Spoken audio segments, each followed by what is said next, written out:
پیارے دوستو، آج میں اردو کے دو الفاظ جن کے تلفظ کی درست ادائیگی میں اکثر ہم سے غلطی سرزد ہو جاتی ہے لے کر آپ کی خدمت میں حاضر ہوں۔ 1 منٹ کی ویڈیو اور آخر تک دیکھنے کی گزارش۔ آج کے ہمارے دو الفاظ ہیں شہداء اور شہداء۔ ان الفاظ میں صرف زبر اور جزم کا باریک سا فرق ہے، اور اس فرق سے ان کے معنی کیسے تبدیل ہو جاتے ہیں آئیے دیکھتے ہیں۔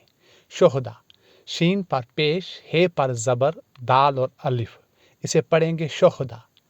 یہ شہید کی جمع ہے۔